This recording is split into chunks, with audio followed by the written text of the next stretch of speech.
আমরা এখানে দাঁড়িয়ে মাননীয় প্রধানমন্ত্রীর সমালোচনা করতে চাই। মত প্রকাশের স্বাধীনতা আওয়ামী লীগের সময় ছিল, তবে সেটা সহমত প্রকাশের স্বাধীনতা। এই সংসদ গঠিত হওয়ার পর থেকে আজকে পর্যন্ত 9টা ঘটনা ঘটেছে যেখানে মত প্রকাশের জন্য আজকে বাসা থেকে তুলে নিয়ে আসা হয়েছে। মাননীয় স্পিকার, মোহাম্মদ আবুল হাসনাত, সদস্য কুমিল্লা 4।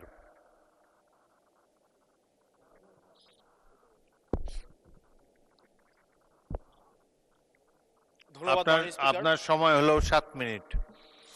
ধন্যবাদ মাননীয় স্পিকার।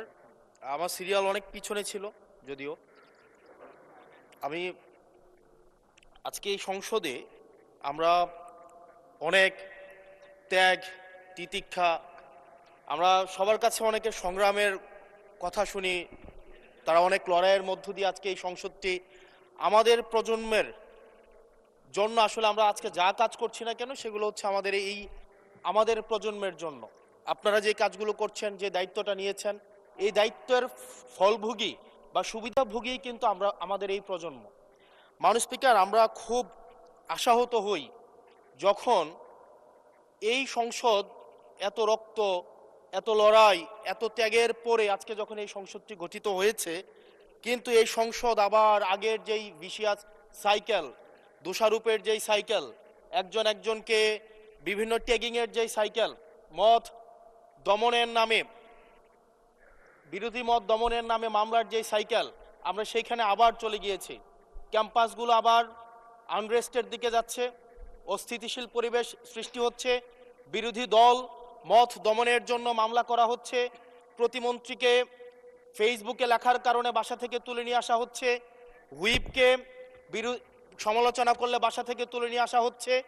আবার আমরা আগের সংস্কৃতিতে আমরা চলে যাচ্ছি, যেখানে মাননীয় প্রধানমন্ত্রী নিজে কার্টুন শেয়ার করে বিভিন্ন স্যাটায়ার, বিভিন্ন মকারিকে প্রমোট করছে, বিরোধী মতকে প্রমোট করছে।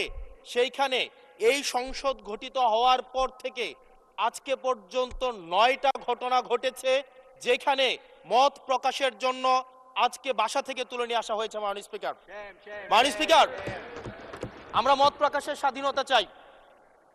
মত প্রকাশের স্বাধীনতা আগেও ছিল, মত প্রকাশের স্বাধীনতা আওয়ামী লীগের সময় ছিল, তবে সেটা সহমত প্রকাশের স্বাধীনতা।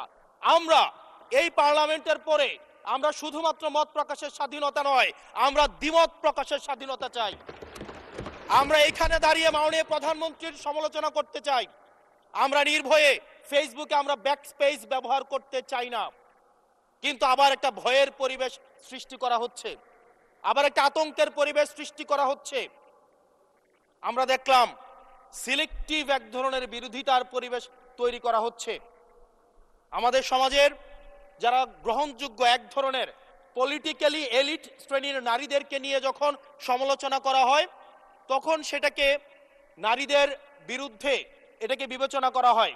কিন্তু যারা পলিটিক্যালি পিছিয়ে পড়া জনগোষ্ঠী রয়েছে, গার্মেন্টস কর্মী রয়েছে, যারা হচ্ছে এই দেশের অর্থনীতির চাকাকে সচল করার জন্য রাত দিন পরিশ্রম করে যাচ্ছে, গ্রামগঞ্জের নারীরা মায়েরা যারা রাত দিন পরিশ্রম করে যাচ্ছে, তাদেরকে যখন স্লাট শেম করা হয়, গালি দেওয়া হয়, সেটাকে আমরা নারী বিরোধিতা হিসাবে আমরা সেটাকে আমলে নেই না। এই ধরনের সিলেক্টিভ নারী বিরোধিতা করা, এই ধরনের সিলেক্টিভ নারী সমালোচনা করার যেই ধরনের প্রবণতা রয়েছে, সেই জায়গাগুলো থেকে মাননীয় স্পিকার আমাদেরকে বেরিয়ে আসতে হবে।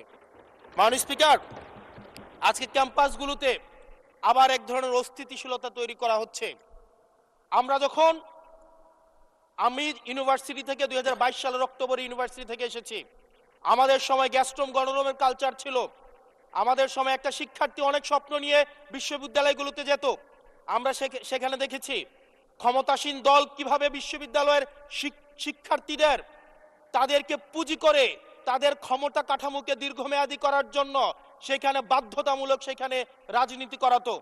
আজকে সেখানে বিশ্ববিদ্যালয়গুলোতে আবার গ্যাস্ট্রোম গণরুম কালচার চালু করার প্রয়াস শুরু হয়েছে, আবার সেইখানে বাধ্যতামূলক রাজনীতির কালচার শুরু করা হচ্ছে। আমরা দেখেছি ক্ষমতাসীন যারা রয়েছে তারা তাদের সন্তানদেরকে বিদেশে রেখে নিরাপদ ভবিষ্যৎ নিশ্চিত করে, আর মধ্যবিত্ত সন্তানরা যাদের বাবা মায়েরা কলকারখানায় কাজ করে, যাদের বাবারা রেমিটেন্স যোদ্ধা, যাদের বাবারা কষ্ট করে তাদের সন্তানদেরকে বিশ্ববিদ্যালয়ে পাঠায়, তাদের সন্তানদেরকে ক্ষমতালোভী রাজনীতিবিদরা তাদের সন্তানদেরকে ব্যবহার করে তাদের ক্যারিয়ারে ঝুঁকিতে ফেলে তাদের গদি বা পাটাতন শক্ত করার জন্য নিজের সন্তানের ভবিষ্যৎকে বিদেশে রেখে নিরাপদে রাখে, আর পরের সন্তানের ভবিষ্যৎকে নিয়ে ছিনিমিনি খেলে। মাননীয় স্পিকার, আমরা এই সংস্কৃতির পরিবর্তন চাই। আমরা চাই বিশ্ববিদ্যালয়গুলো শুধুমাত্র নেতা তৈরির হাতিয়ার হবে না। এই বিশ্ববিদ্যালয়গুলো গবেষণা, বিশ্ববিদ্যালয়গুলো পাঠ চর্চা, বিশ্ববিদ্যালয়গুলো সেখানে এক ধরনের মনস্তাত্ত্বিক সমৃদ্ধি, এবং সেখানে হচ্ছে আমরা যেখানে গবেষণা হবে সেখানে আমরা বিশ্ববিদ্যালয়গুলো থেকে বুদ্ধিজীবী গবেষক আমরা হচ্ছে বাংলাদেশকে এবং জাতিকে উপহার দিতে পারবো। কিন্তু অত্যন্ত দুঃখজনক বিষয়, আজকে বিশ্ববিদ্যালয়গুলো শুধুমাত্র নেতা উৎপাদন করার এক ধরনের বিশেষ সার্কেলে পরিণত হয়েছে। মাননীয় স্পিকার, এই ৩৬ জুলাই এই তরুণ প্রজন্মকে কি দিয়েছে?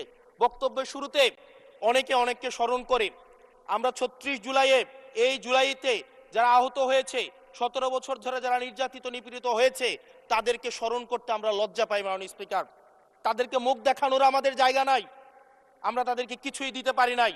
আমরা একটা কাঠামোগত পরিবর্তনের জন্য আমরা আজকে এই সংস্কার, আমাদের কাঠামোগত পরিবর্তনের জন্য আজকে আপনাদের এই লড়াইটা ছিল, এই সামগ্রিক হাউজের লড়াই ছিল। আমি চ্যালেঞ্জ করে বলতে পারি, যদি 2009, 10, 11, 12, 13, 14 সালে আমি সংসদে বসে কিছুক্ষণ আগে আমি 2009 সাল পরবর্তী থেকে 12 সাল পর্যন্ত যেই সংসদের যে বিতর্কগুলো ছিল আমি বিতর্কগুলো পড়ার চেষ্টা করছিলাম। মাননীয় স্পিকার, যদি আজকে এটা 2014 সালের সংসদ হতো, আর যে সংস্কার প্রস্তাবগুলো এই পাশ থেকে দেওয়া হয়েছে, ঐকমত্য কমিশন থেকে দেওয়া হয়েছে, এই সংসদের একজনকেও খুঁজে পাওয়া যেত না যে এই সংস্কারের বিরুদ্ধে অবস্থান নিত। আজকে মানবাধিকার কমিশনকে ল্যাপস করে দেওয়া হয়েছে। মানবাধিকার কমিশনকে ল্যাপস করা হয়েছে, বারবার করে বলা হচ্ছে আরো শক্তিশালী ভাবে হচ্ছে মানবাধিকার কমিশন নাকি উত্থাপন করা হবে। আজকে পুলিশ সংস্কার কমিশন, আজকে অর্ডিন্যান্স সেখানে বাতিল করে দেওয়া হয়েছে, বলা হচ্ছে আরো পুনর্বিবেচনা সাপেক্ষে সেখানে হচ্ছে এই সংসদ উত্থাপন করা হবে। মাননীয় স্পিকার, যদি সেটাকে সংসদ, সবকিছুই তো সংশোধনের মধ্য দিয়ে যাচ্ছে, যদি এটা নিয়তটা যদি সহি থাকতো, ওয়েল ইন্টেনশন যদি থাকতো, এই অর্ডিন্যান্সটাকে এখানে গ্রহণ করে পরবর্তীতে কিন্তু সংশোধন করা যেত। মাননীয় স্পিকার, মাননীয় সদস্য, আপনার সময় 2 মিনিট বাড়িয়ে দেওয়া হলো, 2 মিনিটে শেষ করুন। Thank you. মাননীয় স্পিকার, আজকে সরকারি দল, বিরোধী দল, এই সরকারি দল এবং বিরোধী দল একটা আপেক্ষিক বিষয়। আপনারা এই পাশে ছিলেন, এখন সময়ের পরিক্রমায় পাশে গিয়েছেন, আমরা এই পাশে আছি। যদি জনগণ চায়, আমরা যদি মানুষের ম্যান্ডেট নিয়ে এগিয়ে যেতে পারি, তাহলে সময়ের পরিবর্তনে এই সিট পরিবর্তন হবে। আমি আপনাদের সবাইকে আহ্বান জানাবো, প্রজন্মের ভাষাকে অনুধাবন করার চেষ্টা করুন। এটা আমি আমার নিজেকেও বলবো, প্রজন্মের ভাষাকে পড়ার চেষ্টা করুন। আমাদের প্রধানমন্ত্রী যিনি আছেন, মাননীয় প্রধানমন্ত্রী, ওনার সন্তান যেই প্রজন্মের, আমরা একই প্রজন্মের, আমাদেরকে ধারণ করার চেষ্টা, আমি চাইবো আপনারা সবাই আমাদেরকে ধারণ করার চেষ্টা করবেন। বিএনপির নয়, কেবল জামাতের নয়, কেবল এনসিপির নয়, বাংলাদেশের মানুষের স্বার্থ, বাংলাদেশের মানুষের আকাঙ্ক্ষা, বাংলাদেশের মানুষের স্বপ্ন বাস্তবায়ন যেন আমরা করতে পারি। মাননীয় স্পিকার, এই চেয়ার আমি অনুধাবন করতে পারছি জনগণ বিচ্ছিন্নতা তৈরি করে। এই সংসদে বসে, এসি রুমে বসে, এসি গাড়িতে চলে, মিনিস্ট্রির এসিতে বসে, বাসার মধ্যে 24/7 আনইন্টারাপ্টেড ইলেকট্রিসিটির মধ্যে থেকে জনগণের সমস্যা বোঝা যায় না। এই জন্য এই সংসদে যখন আমরা দাঁড়াই, আমরা জনগণের সমস্যা অনুধাবন করতে পারি না। আমরা এই সংসদে বসে যদি আমরা লোডশেডিং এ আমরা খুঁজি, এই সংসদে বসে লোডশেডিং পাওয়া যাবে না, এই সংসদে বসে জনগণের সমস্যা পাওয়া যাবে না, এই সংসদে বসে সবকিছুকেই, মাননীয় স্পিকার, আমরা যে এই বাংলাদেশের সবচেয়ে সুবিধাভোগী মানুষের মধ্যে এই সংসদে যারা বসে আছি, বাংলাদেশের সবচেয়ে ফেসিলিটেড মানুষের মধ্যে আমরা অন্যতম। মাননীয় স্পিকার, আমাদের জনগণের কাছে যেতে হবে, জনগণের আশাগুলোকে, সময়গুলোকে, স্বপ্নগুলোকে আমরা রাজনৈতিক ভাষার মধ্য দিয়ে, কর্মসূচির মধ্য দিয়ে সেগুলোকে বাস্তবায়নের জন্য আমাদের সবাইকে সমন্বিতভাবে, ঐক্যবদ্ধভাবে কাজ করার প্রয়াস আমাদেরকে থাকতে হবে। আবার যদি আমরা বিভাজনের রাজনীতিতে যাই, তাহলে সেখান থেকে বিএনপি বেনিফিটেড হবে না, এনসিপি বেনিফিটেড হবে না, জামাতে ইসলামী বেনিফিটেড হবে না, সেইখান থেকে বেনিফিটেড হবে আমরা জুলাইতে যাদেরকে আমরা পরাজিত করেছি, তারা বেনিফিটেড হবে। মাননীয় স্পিকার, ধন্যবাদ। ওকে, লাস্ট মিনিট। সেজন্য আজকে এই সংসদে আমাদের একটা ন্যাশনাল এগ্রিমেন্টের দিকে যেতে হবে। আমরা পলিসির জায়গায় আমাদের বিরোধিতা থাকবে, পলিসির জায়গায় আমরা ডিসএগ্রিমেন্ট এগ্রিমেন্টের মধ্যে থাকবো, কিন্তু আমাদের একটা রেড লাইন টানা উচিত। এই লাইনটা আমরা ক্রস করব না। আমরা যখন শুনতে পাই যে একটা রাজনৈতিক দলকে নির্মূল করার আহ্বান একটা সরকার দল থেকে আসে, সেই বাংলাদেশে আমরা মাননীয় স্পিকার ফিরতে চাই না।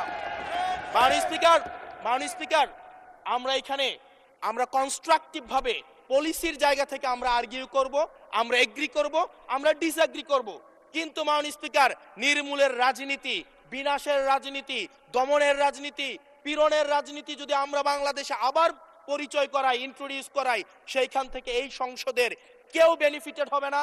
বেনিফিটেড হবে আমাদের সবচেয়ে বেশি যারা আমাদের এই বাংলাদেশটাকে ঝুঁকির দিকে ঠেলে দিয়েছে, সেই অপশক্তি হচ্ছে মাননীয় স্পিকার বেনিফিটেড হবে। সেজন্য আমরা ঐক্যবদ্ধভাবে ধন্যবাদ। বাংলাদেশটাকে বিনির্মাণ করি। ধন্যবাদ মাননীয় সদস্য।